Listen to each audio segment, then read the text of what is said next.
Picture yourself on a tiny ship in the vast, uncharted Atlantic, bound for a new world but blown off course, with no government, no laws, and no clear authority. What would you do? In 1620, a group of 102 men, women, and children faced this exact dilemma. Instead of chaos, they chose order. Instead of division, they chose unity. This is the story of the Mayflower Compact, a simple yet profound document that planted the first seeds of self-governance in America. But why did they write it? How did it work? And what does it have to do with the centuries-old fight for justice and equality under the law? Let's explore the answers. Before we begin our story, take a look at these 3 focus questions. Use them to guide your understanding. Question 1. Why did the Pilgrims create the Mayflower Compact, and what challenges did they face that led to its creation? Question 2.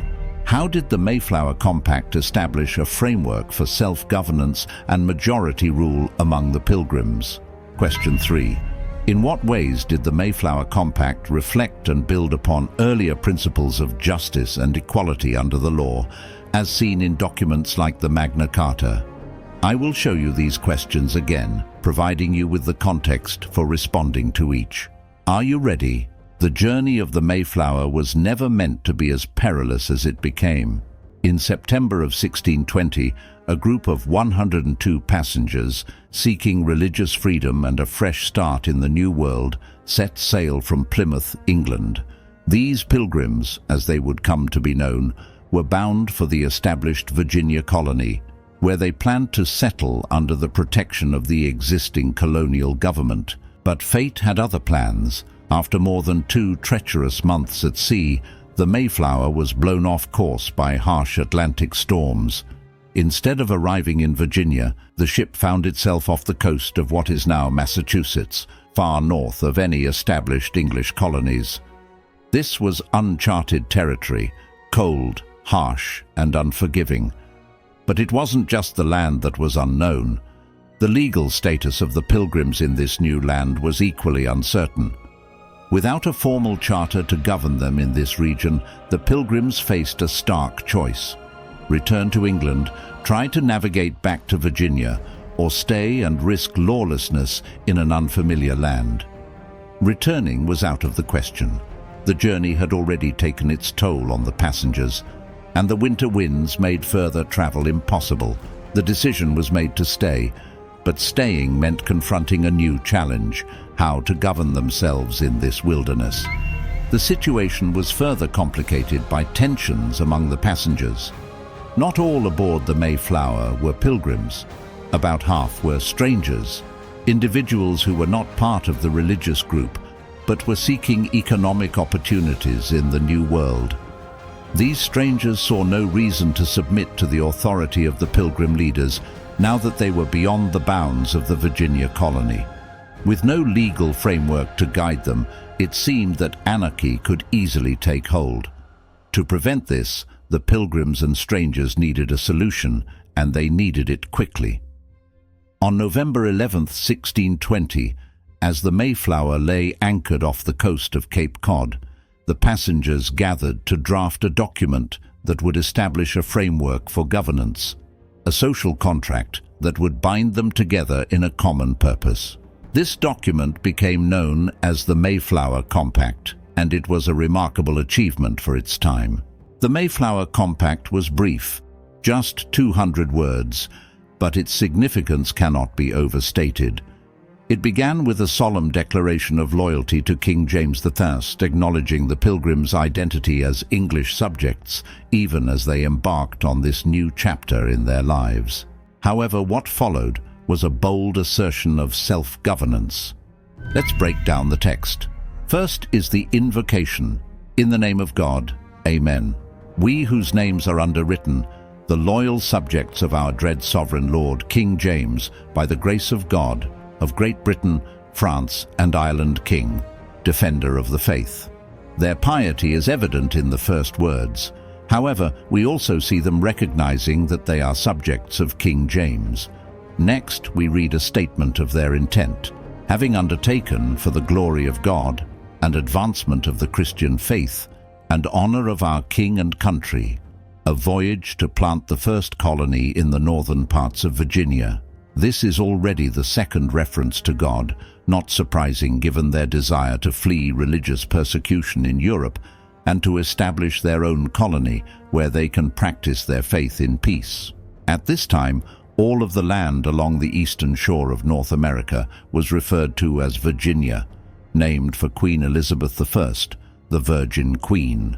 Next, we have the two clauses most important to our study of the Mayflower Compact. Do by these presents solemnly and mutually in the presence of God and one of another, covenant and combine ourselves together into a civil body politic for our better ordering and preservation and furtherance of the ends aforesaid, and by virtue hereof to enact, constitute, and frame such just and equal laws, ordinances, acts, constitutions, and offices from time to time, as shall be thought most meet and convenient for the general good of the colony, unto which we promise all due submission and obedience. The compact stated that the signers would covenant and combine ourselves together into a civil body politic for our better ordering and preservation and furtherance of the ends aforesaid. This meant that they agreed to form a government that would create and enforce just and equal laws, ordinances, acts, constitutions, and offices for the general good of the colony. What makes the Mayflower Compact so extraordinary is that it was the first governing document of its kind in the New World. Unlike the monarchies of Europe, where power was inherited or divinely ordained, the government established by the Mayflower Compact derived its authority from the consent of the governed. Every male adult aboard the Mayflower signed the document, agreeing to abide by the laws and regulations created by the community. This commitment to majority rule was a radical departure from the hierarchical structures that dominated European governance. Here, in the wilderness of North America, the Pilgrims had laid the foundations for a society based on the principles of democracy and equality. The compact also reflected an understanding that in order to survive and thrive in this new land, cooperation and unity were essential. The Pilgrims and strangers, despite their differences, recognized that their fates were intertwined. The Mayflower Compact was more than just a set of rules. It was a covenant, a binding agreement rooted in the shared values of the community.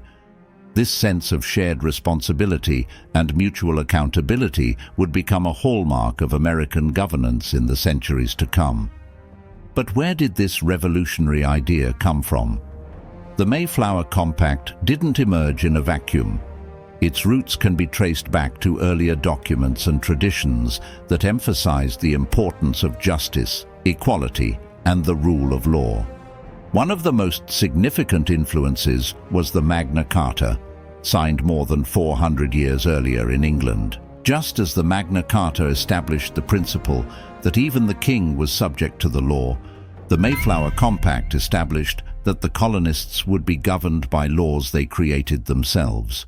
Both documents were products of their time, but they shared a common purpose: to protect the rights of individuals and limit the arbitrary exercise of power. The Pilgrims, many of whom were well versed in English legal traditions, would have been familiar with the Magna Carta and its significance in the struggle for justice and fairness. By drafting the Mayflower Compact, they were building on this legacy and adapting it to their new circumstances in the New World. Moreover, the Compact reflected the Pilgrims' deep religious convictions. The Pilgrims were separatists who had broken away from the Church of England, seeking to create a community where they could practice their faith freely.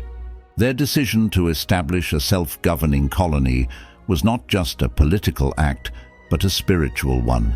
They believed that they were creating a city upon a hill, a model of Christian virtue and governance that would inspire others. The Mayflower Compact was a manifestation of their belief that a just and orderly society could only be achieved through a commitment to God's laws and the collective will of the people. The Mayflower Compact set a precedent for the creation of other colonial governments based on similar principles. In the decades that followed, Other colonies in New England would draft their own compacts and constitutions, each drawing on the idea that government should be by the people and for the people. The compact's emphasis on majority rule and self-governance would echo through the centuries, influencing the development of democratic institutions in America and beyond. As we look back on the Mayflower Compact, we can see it as the first step in a long journey towards the creation of a democratic nation. It was a small beginning, just 41 men signing a simple document aboard a ship anchored off Cape Cod, but its impact was profound. The compact established the principle that in this new land, government would be a product of the collective will, not the decree of a distant monarch. It was a radical idea for its time, and one that would continue to shape the course of American history. The story of the Mayflower Compact is a reminder that the principles of self-governance and majority rule were born not in grand halls or royal courts, but in the humble cabins of a ship battered by storms. These principles were forged in the crucible of necessity by ordinary people who recognized that their survival depended on their ability to work together and govern themselves.